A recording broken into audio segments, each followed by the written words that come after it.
So it's been about a year and a half since I added my butcher block to my kitchen counter, and it's been great. We use it every day, most of the time for multiple meals, breakfast and dinner, and we've hosted around it. It's been really, really great. Kids do their homework on it. But I've gotten a couple messages from people through YouTube asking me how it's holding up, and it's been holding up really well, but it is time for a little maintenance. And so I went to my the lumber yard that I use, and I picked up some butcher block oil. I wanted to see how this would do, trying to bring this thing back to a little bit of life since it gets used all the time. So just some general maintenance. I'm using General Finishes Butcher Block oil. I've never used it before. They're not affiliated with me in any way. But I just thought I would give it a shot and make a video on it for you so you can see how it works. So I did go to YouTube, went to their website, which is great. I'll link it down below.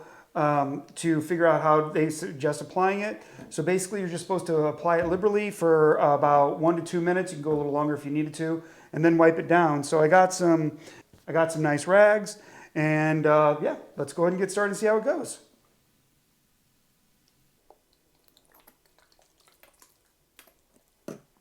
Guess I got a little aggressive there. Now they said you want to make sure you spread this evenly. Don't be afraid to add more once you get started. You want to make sure it really soaks in there. I'm doing my best to keep it off the countertop. I'm sure it won't interact with the countertop at all, but just being, better safe than sorry. So once I think I have the entire top down, I want to get level with it just to see if there's any spots that I missed. Looks good. I probably put a little too much on there. So now with how much I have left, I'm going to come and do the sides.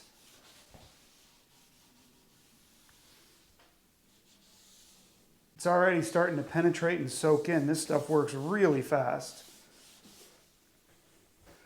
All right, I'm going to ask Alexa to set a timer for 2 minutes, and then I'll wipe it down. I'm a little embarrassed, but my phone ran out of memory right in the middle of filming this. So basically I just went through and wiped it all down and came off real easily. I'm gonna let it dry for a while and let it see how it soaks in. But right now I'm really, really pleased with the way it looks. I do have a video, if you're interested, on how I actually installed this butcher block. I'll link it in the description, as well as a link to the butcher block if you're interested. So anyway, all in all, after the first couple of minutes of doing this, it's great. Again, sorry you didn't get to witness me wiping it down. So anyway, thanks for watching as always, and I appreciate you. Thanks.